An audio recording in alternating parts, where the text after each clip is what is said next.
आप सभी को सबसे पहला कॉन्सेप्ट है इलेक्ट्रिक चार्जेस का। इलेक्ट्रिक चार्जेस क्या होता है, भूल जाओ, ये चैप्टर है। हम शुरू करते हैं जब दुनिया बनी। जब दुनिया बनी ना, तो ऑब्वियसली कुछ पार्टिकल्स बने। ये पार्टिकल्स को कुछ प्रॉपर्टीज मिली, जैसे मास। मास एक प्रॉपर्टी है पार्टिकल की। पार्टिकल खुद मास नहीं होता, पार्टिकल के अंदर मास होता है। समझ में? मैं तुषार पटेल हूं, मेरे अंदर मास है। समझ गया? ऐसे ही हर पार्टिकल को एक और प्रॉपर्टी मिली, वो है इलेक्ट्रिक चार्ज।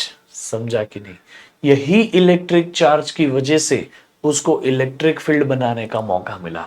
यही इलेक्ट्रिक चार्ज की वजह से उसको मैग्नेटिक फील्ड बनाने का मौका मिला। यही इलेक्ट्रिक चार्ज की प्रॉपर्टी की वजह से उस पार्टिकल ने इलेक्ट्रोमैग्नेटिक वेव्स बनाई। और इससे आज हमारी दुनिया कितनी आसान है। आज मैं आपको ये जो बोर्ड पे पढ़ा रहा हूं ना, ये देखो, ये सब कुछ पॉसिबल इसीलिए होता है क्योंकि इलेक्ट्रिक चार्ज है। आज मेरे फोन स्क्रीन टच है just because of electric charges. आज आप ये वीडियो देख पा रहे हो just because of electric charges. आज ये आप कॉल पे बात कर सकते हो, इंटरनेट यूज कर सकते हो just because of electromagnetic waves, and that is because of electric charges. Accelerated electric charge electromagnetic waves बनाता है। हम इलेक्ट्रोमैग्नेटिक वेव वाले चैप्टर में इसको करेंगे, लेकिन आप समझो कि आप अभी जो सीखने जा रहे हो, ये आपको आज की दुनिया कैसे चल रही है इसके बारे में आइडिया देता है। ये सिर्फ एक टेक्स्ट बुक के अंदर रखने वाला चैप्टर नहीं है। इसको समझने की जरूरत है कि हम ये चैप्टर को पढ़ते क्यों है। हमें चार्ज के बारे में पढ़ना बहुत जरूरी है ताकि हम समझ पाए कि कैसे अभी ये करंट फ्लो करता है। कैसे आप फोन में एक बटन दबाते हो, आपका पूरा डेटा वो यूएसबी केबल के थ्रू चला जाता है आपके लैपटॉप में, आपके कंप्यूटर में। कैसे वो इंटरनेट कनेक्शन काम करता है, कैसे ये सारी चीजें काम करती है। अभी मैं बोल रहा हूँ, कैमरा उसको रिकॉर्ड कर रहा है, रिकॉर्ड करके वो लैपटॉप में दे रहा है, लैपटॉप से फिर जा रहा है यूट्यूब के सर्वर पे। कैसे ये सारी चीजें होती है, ये समझने के लिए बहुत जरूरी है कि हम इलेक्ट्रिक चार्ज को अच्छे से समझें। तो मैं आपको समझा चुका हूं कि चार्ज कोई पार्टिकल नहीं है। इट्स नॉट अ पार्टिकल बेटा, याद रखना। चार्ज कोई पार्टिकल है क्या? नहीं, charge is not a particle.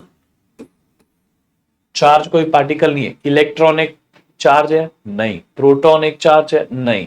They are particles. समझ में आ गया? चार्ज एक प्रॉपर्टी है। बोलो मेरे साथ, कम ऑन प्लीज बेटा, अभी हम जस्ट शुरू कर रहे हैं, ध्यान से सुनो मेरी बात। इस वीडियो में डेप्थ बहुत ज्यादा होगी। ये नॉर्मल बच्चे नहीं समझ सकते जिनको बस एग्जाम के लिए पढ़ना है। मैं मानता हूं कि मुझे आपकी एग्जाम के लिए पढ़ाना है, मुझे आपको एग्जाम क्रैक कराना है, लेकिन मेरा उससे एक बड़ा कर्तव्य है। मेरा ये गोल है कि आपको बस एक बार फिजिक्स से मोहब्बत करा दो यार। आपको ना ये जो बर्डन लगता है ना एग्जाम के लिए पढ़ना, वो आपको फिर मजा आएगा। सर और पढ़ाओ, सर हमें अब अच्छे से आता है। एक बार आपको इंटरेस्ट क्रिएट हो गया ना, मजा आएगा। क्योंकि एक टीचर ही आपको किसी सब्जेक्ट से प्यार भी करा सकता है, और वही एक टीचर आपको किसी सब्जेक्ट से डर भी डाल सकता है आपके मन के अंदर। समझ में आ गया? ये टीचर के ऊपर होता है। सो मैं आपका पहला वाला टीचर बनना चाहता हूं। चलिए देखते हैं इधर। तो ये कोई पार्टिकल नहीं है, ये क्या है बेटा? ये एक प्रॉपर्टी है। This is a property. ये चार्ज एक प्रॉपर्टी है। It's a property of a particle. याद रहेगा, it's a property of a particle, जिसमें, ठीक है, याद रखना इसको। It's not a particle, it's a property of a particle. Particle के अंदर एक ऐसी प्रॉपर्टी है जिसकी वजह से वो इलेक्ट्रिक फील्ड बना सकता है। अगर वो पार्टिकल मूव करे तो वो मैग्नेटिक फील्ड भी बना सकता है। अगर वो एसेलरेट करे, एसेलरेट यानी स्पीड बढ़ाता बढ़ाता मूव करे, तो वो इलेक्ट्रोमैग्नेटिक वेव भी बना सकता है। बहुत कुछ कर सकता है। दिस इज द प्रॉपर्टी, याद रखिएगा इस चीज को, ठीक है। अब हम इसमें थोड़ा सा आगे आते हैं। जैसे कि हमारे पास एक इलेक्ट्रॉन है। ये चार्ज जो है ना, वो दो टाइप के होता है। एक पॉजिटिव चार्ज होता है और एक नेगेटिव चार्ज होता है, ठीक है। तो पॉजिटिव चार्ज और नेगेटिव चार्ज, ये दो टाइप के चार्ज होते हैं। पॉजिटिव चार्ज अलग बिहेव करता है ऑब्वियसली, नेगेटिव चार्ज अलग बिहेव करता है। इन दोनों को कंबाइन करके ही पूरी दुनिया बनी है। जैसे कि एटम के पास आओ, एटम के अंदर न्यूक्लियस होता है, आजू बाजू में ऑर्बिट्स होती है, उन ऑर्बिट्स में इलेक्ट्रॉन घूमते हैं। वैसे मैं आपको बताऊं कि ये न्यूक्लियस करके कोई ऐसा स्फीयर नहीं होता, ये ऑर्बिट्स करके कोई ऐसी रिंग्स नहीं होती, बस ये हमारे कॉन्सेप्ट है। जहां सारे प्रोटॉन एक साथ इकट्ठा हो गए उस जगह को हम न्यूक्लियस बोलते हैं। ये जहां इलेक्ट्रॉन मूव करता है जिस लाइन के आसपास, उसको हम ऑर्बिट बोलते हैं। जैसे अर्थ सन के आसपास घूमता है कि नहीं घूमता है, तो क्या कोई रास्ता बना है क्या वहां पे? नहीं। कोई रस्सी लगाई है क्या किसी ने वहां पे? नहीं। कि किसी कोई रिंग है क्या वहां पे? नहीं। सिर्फ उसका रास्ता है कि वो यहां है, फिर यहां जाएगा, फिर यहां, तो वो पाथ को हम ऑर्बिट बोलते हैं। समझ में आ गया? तो ये प्रोटॉन, न्यूक्लियस के अंदर सारे के सारे प्रोटॉन्स और न्यूट्रॉन्स एक साथ है, और यहां बाहर इलेक्ट्रॉन्स है। तो हम अगर ऐसे पार्टिकल्स के बारे में बोले, जैसे एक हो गया प्रोटॉन, दूसरा हो गया न्यूट्रॉन, तीसरा हो गया इलेक्ट्रॉन, ये तीन सबसे बेसिक पार्टिकल है। इन्हीं को रिपीट कर करके तो दुनिया बनी है। यस, दुनिया किसी और चीज से बनी नहीं है। Every damn thing in this world is made up of an atoms. Atoms खुद किससे बने? प्रोटॉन्स, न्यूट्रॉन्स, इलेक्ट्रॉन्स है। आप मुझे बताओ इसमें कुछ गलत है क्या? नहीं ना। सारे के सारे एटम्स बने हैं प्रोटॉन्स, न्यूट्रॉन्स और इलेक्ट्रॉन्स के कॉम्बिनेशन से। किसी में एक प्रोटॉन एक इलेक्ट्रॉन तो वो हाइड्रोजन, किसी में दो प्रोटॉन दो न्यूट्रॉन दो इलेक्ट्रॉन तो वो हो गया हीलियम। ऐसे ही किसी में 6 प्रोटॉन 6 न्यूट्रॉन 6 इलेक्ट्रॉन तो हो गया कार्बन। समझ में आ गया? ऐसे ही अलग अलग नंबर ऑफ प्रोटॉन, अलग अलग नंबर ऑफ न्यूट्रॉन, अलग अलग नंबर ऑफ इलेक्ट्रॉन कंबाइन करते हैं ताकि अलग अलग एटम बन पाए। ऐसे 118 एलिमेंट्स हमारे पास बने, 118 एटम्स हमारे पास बने। उनके आइसोटोप्स अलग, उसमें नंबर ऑफ न्यूट्रॉन्स और ये सब बदल जाता है थोड़े बहुत, बस एटॉमिक नंबर सेम रहता है, एटॉमिक मास नंबर बदल जाता है। एनी विचेस, मैं केमिस्ट्री नहीं पढ़ा रहा हूं, बट आप समझो कि ये सब रिलेटेड है। पूरी दुनिया एक ही तो एक ही सब्जेक्ट है, साइंस। हम अभी उसका एक हिस्सा पढ़ रहे हैं, फिजिक्स, उसका भी एक हिस्सा पढ़ रहे हैं, इलेक्ट्रोस्टैटिक्स। ठीक है? अब ये जो हमने बोला कि हमारे पास 3 पार्टिकल है, इन्हीं से दुनिया बनी है, तो ये जो तीनों के तीनों हम बोलेंगे दिस आर दी पार्टिकल्स। ये क्या है? पार्टिकल्स। अब इनमें से प्रोटॉन के पास पॉजिटिव चार्ज है,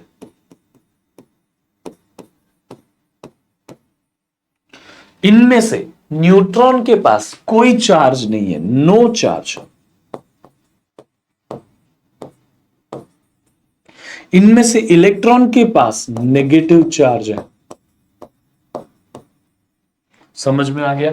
तो अलग अलग पार्टिकल के पास, किसी के पास चार्ज हो सकता है, किसी के पास नहीं हो सकता है। अब मैं आपको एक बात बताऊं, न्यूट्रॉन के पास कोई चार्ज नहीं है, इसका ये मेरा लिखना ना एक्चुअली रॉन्ग है। बहुत सारे टीचर ऐसे ही बताते हैं आपको। अब आपको नॉर्मली ये पता था कि न्यूट्रॉन के पास कोई चार्ज नहीं है, लेकिन मैं ऐसा लिखूं ये रॉन्ग है। मुझे आइडियली यहां लिखना चाहिए कि न्यूट्रॉन एक न्यूट्रल पार्टिकल है। समझो ध्यान से, बहुत बेसिक बता रहा हूं। एक बार बेसिक्स क्लियर हो गया आपके दिमाग में ना, कभी ये चीजें को कंफ्यूजन ही नहीं आएगी। लोग यही सारी चीजें आपको क्लियर नहीं करते, इसीलिए आप रॉन्ग कंसेप्शंस के साथ आगे जाते हो, फिर आपको डिफिकल्ट लगने लगता है फिजिक्स। अब है नहीं डिफिकल्ट, आप ध्यान से सुनना, ठीक है? प्रोटॉन के अंदर पॉजिटिव चार्जेस, इलेक्ट्रॉन के अंदर नेगेटिव चार्जेस। न्यूट्रॉन के अंदर पॉजिटिव और नेगेटिव इक्वल अमाउंट में है, तो ना पॉजिटिव बोला जाएगा ना नेगेटिव बोला जाएगा, it will be called as neutral. क्योंकि every particle in this world has some charge.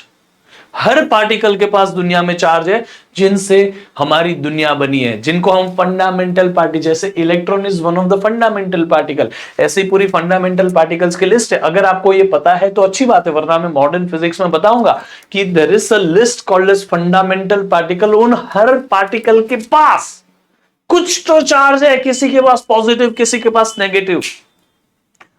अगर ये पॉजिटिव नेगेटिव किसी के पास इक्वल अमाउंट में आ जाए, न्यूट्रॉन जब बना तो उसमें जितना पॉजिटिव गया उतना ही नेगेटिव गया, तो हमने बोल दिया कि इसके पास ना नेट चार्ज कुछ नहीं दिख रहा है, यानी न्यूट्रल है ये। मैं ये नहीं कह रहा हूं कि ये कोई चार्ज नहीं लेके बैठा है। जैसे आपने ये कई बार सुना होगा, एटम पॉजिटिव होते नेगेटिव होते हैं, बोलो। Atoms are neutral. क्यों?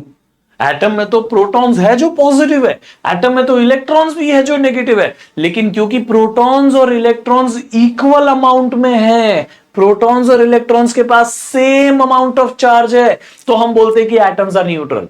इसका मतलब ये थोड़ी है कि एटम के अंदर चार्ज ही नहीं बैठा है, एटम के अंदर चार्ज है बट इट इज न्यूट्रल। ऐसा नहीं बोल सकते कि उसके अंदर चार्ज ही नहीं है, नो चार्ज नहीं बोल सकते, समझा? तो अब हमें यह समझ गया कि प्रोटॉन एक ऐसा पार्टिकल है जिसके अंदर चार्ज है। Proton is positively charged particle, it's positively charged particle. Neutron is neutral particle, electron is negatively charged particle. तो this are the particles which has charge inside it. For example, ये bottle है, वैसे ही वो particle होता है, इसके अंदर पानी है, वैसे उनके अंदर चार्ज होता है, समझा? चार्ज ऐसे हवा में नहीं रह सकता, जैसे पानी ऐसे हवा में नहीं रह सकता, समझे कि नहीं? तो पानी तभी आगे जाएगा जब ये बॉटल आगे जाएगी, तो चार्ज तभी ही आगे जाएगा जब ये एटम आगे जाएगा, या फिर प्रोटॉन आगे जाएगा, या फिर इलेक्ट्रॉन आगे जाएगा। समझे कि नहीं वीडियो? याद रहेगा। अब हम आते हैं इसमें और डिटेल में आगे, ठीक है? प्रोटॉन पॉजिटिव चार्ज अंदर लेके बैठा है, इलेक्ट्रॉन नेगेटिव चार्ज अंदर लेके बैठा है। तो ये पॉजिटिव चार्ज और नेगेटिव चार्ज कैसे होते हैं वो बात करते हैं। कोई भी पॉजिटिव चार्ज या नेगेटिव चार्ज अपने आसपास इलेक्ट्रिक फील्ड बनाते हैं। क्या बनाते हैं? Electric field. पॉजिटिव चार्ज अपने आसपास ऐसी इलेक्ट्रिक फील्ड बनाता है, ठीक है? पॉजिटिव चार्ज अपने आसपास एक ऐसी इलेक्ट्रिक फील्ड बनाता है, देख लो।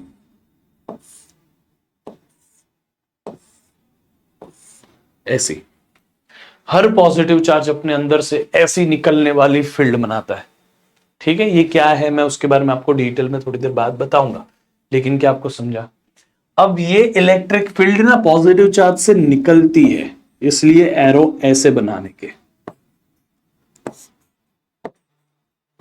और इसी इलेक्ट्रिक फील्ड की वजह से सब कुछ होता है। Every effect is just because of this electric field, समझा? ये दूसरे चार्ज को अट्रैक्ट करती है, किसी को रिपेल करती है, उस अट्रैक्शन रिपल्शन से पूरी दुनिया जुड़ी हुई है। लिटरली बोल रहा हूं, हर एटम के बीच में क्या होता है? बॉन्ड्स होता है। ये बॉन्ड कुछ नहीं होते, ये पॉजिटिव नेगेटिव चार्ज के बीच के जो अट्रैक्शन होते हैं ना, रिपल्शन होते हैं, यही होता है। इसी की वजह से तो पूरी दुनिया आज चल रही है, समझा कि नहीं समझा? तो याद रखना कि ये इलेक्ट्रिक फील्ड का काम है कि वो अट्रैक्शन या रिपल्शन क्रिएट करे, और उसी अट्रैक्शन या रिपल्शन से, जैसे अट्रैक्शन से कई सारे बॉन्ड बने, आयनिक बॉन्ड, कोवेलेंट बॉन्ड, ये सब बॉन्ड कुछ और नहीं है, ये इलेक्ट्रिक चार्ज की फील्ड का अट्रैक्शन है, समझा? अब जैसे अगर ये नेगेटिव चार्ज यहां मैं बनाऊं, नेगेटिव चार्ज अपने आसपास ऐसी ही इलेक्ट्रिक फील्ड बनाएगा जो इलेक्ट्रिक फील्ड को एब्सॉर्ब करने का काम करेगा, अपने अंदर इलेक्ट्रिक फील्ड ले लेगा, समझे कि नहीं? नेगेटिव चार्ज अपने अंदर इलेक्ट्रिक फील्ड को समा लेता है, ऐसे इनसाइड आती है उसमें इलेक्ट्रिक फील्ड, अंदर जाती है इलेक्ट्रिक फील्ड। दोनों में इलेक्ट्रिक फील्ड ऑलमोस्ट सिमिलर है, बट अंदर जाती है, इसमें अंदर जाती है, इसमें बाहर आती है, ठीक है?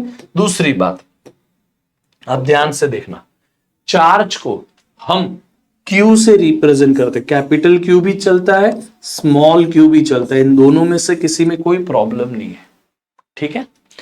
हम सबसे छोटी वैल्यू ऑफ चार्ज को मानते हैं इलेक्ट्रॉन का चार्ज। इलेक्ट्रॉन से छोटा चार्ज किसी का नहीं, ऐसा मानते हैं, जबकि रियलिटी में इलेक्ट्रॉन से छोटे चार्जेस है, इलेक्ट्रॉन से भी छोटे चार्ज हैं, जो half of the value of electron का चार्ज है, जो 2/3 of the value of electron का चार्ज है, जो 1/3 of the value of electron का चार्ज है। लेकिन हम रियल लाइफ में अभी हम उतने अंदर तक, छोटे लेवल तक नहीं पढ़ रहे, हम उतना माइक्रोस्कोपिक चीजें नहीं पढ़ रहे, इसीलिए हम बोलते हैं कि हम क्या करेंगे पता है?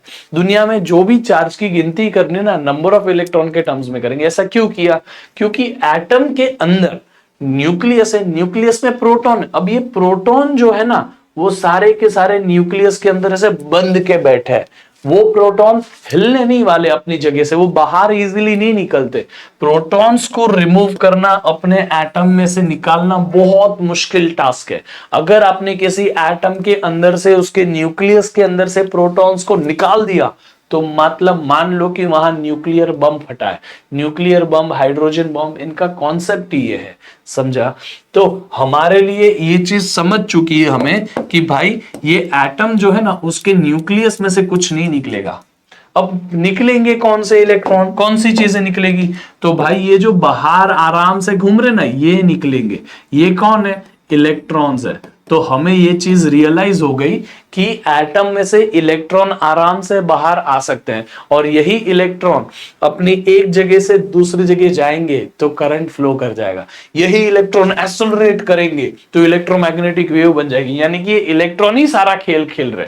तो हम ये बोलते हैं कि जितना भी चार्ज है हमारे पास में, वो कितने इलेक्ट्रॉन्स है उस हिसाब से गिनो, क्योंकि इलेक्ट्रॉन्स ही ऐसे जो बाहर घूमने वाले, और कोई है ही नहीं, फ्री घूमने वाला है ही नहीं। न्यूट्रॉन बाहर घूम भी लेगा तो उसका चार्ज काउंट नहीं होता, उसके पास तो न्यूट्रल चार्ज है, उसका पॉजिटिव भी नहीं है चार्ज, नेगेटिव भी नहीं है। प्रोटॉन बाहर निकल नहीं सकता, तो प्रोटॉन न्यूट्रॉन तो न्यूक्लियस के अंदर बंधे होंगे, तो बाहर पूरा खेल खेलेगा कौन, इलेक्ट्रॉन ही खेलेगा। इसीलिए कितने इलेक्ट्रॉन है उतने ही चार्ज होंगे ना, और तो कोई है ही नहीं चार्ज देने वाला अभी हमारे पास बाहर। तो इसीलिए हम कोई भी चार्ज को गिनेंगे कि एक इलेक्ट्रॉन का चार्ज इनटू, एक इलेक्ट्रॉन के चार्ज को ई माइनस बोलते हैं, इनटू नंबर ऑफ इलेक्ट्रॉन, ये हो गया हमारा टोटल चार्ज का फॉर्मूला। इस कॉन्सेप्ट को हम बोलते हैं quantization of charges. Quantization of charge मतलब हम ऐसे नहीं गिनते कि इतना चार्ज है, उतना चार्ज है, इतना चार्ज है, इतना चार्ज है। हम गिनते हैं कि एक इलेक्ट्रॉन टाइम्स चार्ज है। एक इलेक्ट्रॉन बाहर निकला तो 1 टाइम्स इलेक्ट्रॉन का चार्ज, 2 इलेक्ट्रॉन बाहर निकले 2 टाइम्स इलेक्ट्रॉन का चार्ज, 3 इलेक्ट्रॉन बाहर निकले 3 टाइम्स इलेक्ट्रॉन का चार्ज। बस यही लॉजिक है, समझ में आ गया। तो ये जो एक इलेक्ट्रॉन के पास चार्ज होता है ना, वो कितना होता है पता है, 1.6 इंटू 10⁻⁻19 कूलम। अब देखो, अब आपको शायद रियलाइज हो जाए कि क्यों हमने एक इलेक्ट्रॉन का चार्ज, 2 इलेक्ट्रॉन का चार्ज, 3 इलेक्ट्रॉन, क्योंकि अगर हम हर किसी को ऐसे नंबर्स देने बैठेंगे ना, तो नंबर्स बहुत डिफिकल्ट हो जाएंगे। देखो कितना गंदा नंबर है 1.6 इंटू 10⁻⁻19। इससे अच्छा बोलो ना 1 ई चार्ज, 2 ई चार्ज, 3 ई चार्ज, 4 ई चार्ज। समझ में आ गया। तो इसीलिए हमारे लिए फॉर्मूला आसान हो जाता है, समझ में आ गया। चार्ज जो होता है, चार्ज, इसका यूनिट, चार्ज का यूनिट जो होता है वो कूलम्ब होता है। कैपिटल सी लिखिए या फिर स्मॉल में COLOUMB, सी कूलम्ब, सॉरी COULOMB, कूलम्ब, ऐसा पूरा लिखिए। जो भी आपको सही स्पेलिंग मुझे नहीं याद है, बट हाँ ये तरीके से आपको लिखना होता है उसका यूनिट, ठीक है। आई होप आपको चार्ज के बारे में समझा। चार्जेस की प्रॉपर्टी एक बार फटफट रिवाइज कर लेते हैं। चार्जेस की प्रॉपर्टी पहली है एडिटिविटी ऑफ चार्ज। पूरा चार्ज आप ऐड कर सकते हो। 2 इलेक्ट्रॉन तो 2 टाइम्स हो गया, 5 इलेक्ट्रॉन 5 ई हो गया, उसमें से एक इलेक्ट्रॉन निकल गया तो 5 - 1 4 ई हो गया। बस सिंपल मैथमेटिक्स यहां लगता है। कंजर्वेशन ऑफ चार्ज, यानी कि नेचर ने हमें ना टोटल भर भर के इलेक्ट्रॉन बना के दे दिए। अब हम उन इलेक्ट्रॉन को डिस्ट्रॉय, मतलब टोटल जो चार्ज है ना वो बना के दे दिया। अब हम उन चार्ज को डिस्ट्रॉय भी नहीं कर सकते, ना चार्ज प्रोड्यूस कर सकते। हमारी ह्यूमंस की कैपेबिलिटी में नहीं है कि हम चार्ज बनाएं। क्लियर हो गया। हम ह्यूमंस सिर्फ चार्ज को एक जगह से दूसरी जगह लेके जा सकते हैं, पॉजिटिव नेगेटिव ऐड करके न्यूट्रल कर सकते हैं, न्यूट्रल में से नेगेटिव निकाल सकते हैं। मतलब समझा कि नहीं, यही कर सकते हैं। हम कभी भी कोई चार्ज को प्रोड्यूस भी नहीं कर सकते, ना कोई चार्ज को, अरे भाई हाँ, हम कभी भी कोई चार्ज को प्रोड्यूस भी नहीं कर सकते, ना हम कभी भी कोई चार्ज को बना सकते हैं, ना हम कभी कोई चार्ज को डिस्ट्रॉय कर सकते हैं। तो charges can neither be destroyed nor be created, it can just be transferred from one body to another body. यही है कंजर्वेशन ऑफ चार्ज भाई। चलो एनीवेज, अब बढ़ते हैं क्वांटाइजेशन ऑफ चार्ज। क्वांटाइजेशन का कॉन्सेप्ट तो मैं आपको पढ़ा चुका कि हम ना ऐसे हर एक चार्ज की वैल्यू याद नहीं रखते। भाई एटम में कितना चार्ज है तो 7.2 इंटू 10⁻⁻16, इसमें कितना चार्ज है तो 3.6 इंटू 10⁻⁻, ऐसा नहीं करते। हम सीधा का सीधा एक नंबर याद रख लेते हैं कि एक इलेक्ट्रॉन का चार्ज याद रखेंगे, फिर जितना भी चार्ज है वो नंबर ऑफ इलेक्ट्रॉन टाइम्स गिनेंगे। समझा। अब आप बोलोगे सर इलेक्ट्रॉन के पास नेगेटिव चार्ज होता है, अगर हमारे पास कहीं पॉजिटिव चार्ज हो गया तो क्या होगा? तो बेटा इलेक्ट्रॉन के पास मैं मानता हूं कि नेगेटिव चार्ज है। अगर प्रोटॉन की बात करो तो प्रोटॉन और इलेक्ट्रॉन दोनों इक्वल और अपोजिट नेचर के हैं। प्रोटॉन और इलेक्ट्रॉन दोनों अपोजिट नेचर के, बस है इक्वल। जितना चार्ज प्रोटॉन के पास है उतना ही इलेक्ट्रॉन के पास है। ये हमारे नेचर की खूबसूरती है। इसी वजह से आज हमारा फिजिक्स इतना आसान हो गया है, समझा? तो नंबर ऑफ इलेक्ट्रॉन बोलो, नंबर ऑफ प्रोटॉन बोलो, नंबर ऑफ नेगेटिव चार्ज बोलो, नंबर ऑफ पॉजिटिव चार्ज बोलो, अल्टीमेटली आंसर जो है ना, मैग्नीट्यूड, वो सेम ही आने वाला है। समझा? याद रखना। Next, charges at rest produces electric field. जो चार्ज ऐसे ही एकदम एक जगह पे होता है ना, वो अपने आसपास इलेक्ट्रिक फील्ड बनाता है, जैसे आपको यहां पे बता के दिखाया मैंने। समझा? अब यही चार्ज जब मूव करेगा, सेम स्पीड से मूव करेगा ना, यूनिफॉर्म मोशन से, सेम स्पीड से, तो अपने आसपास इलेक्ट्रिक फील्ड बनाएगा। लेकिन वही चार्ज जब एक्सेलरेट करेगा, तब इलेक्ट्रिक फील्ड और मैग्नेटिक फील्ड को रेडिएट करेगा और बनाएगा इलेक्ट्रोमैग्नेटिक वेव। समझा? तो आई होप आप याद रखेंगे। चार्ज रेस्ट पे इलेक्ट्रिक फील्ड बनाएगा, चार्ज मोशन में मैग्नेटिक फील्ड बनाएगा, चार्ज एक्सेलरेशन में इलेक्ट्रोमैग्नेटिक वेव बनाएगा। याद रखना, अब ये भूलना नहीं। अब आपका ये लॉजिक क्लियर किया ना मैंने, ये आपको ये पूरा चैप्टर काम आएगा और पूरा सिलेबस काम आएगा। ठीक है?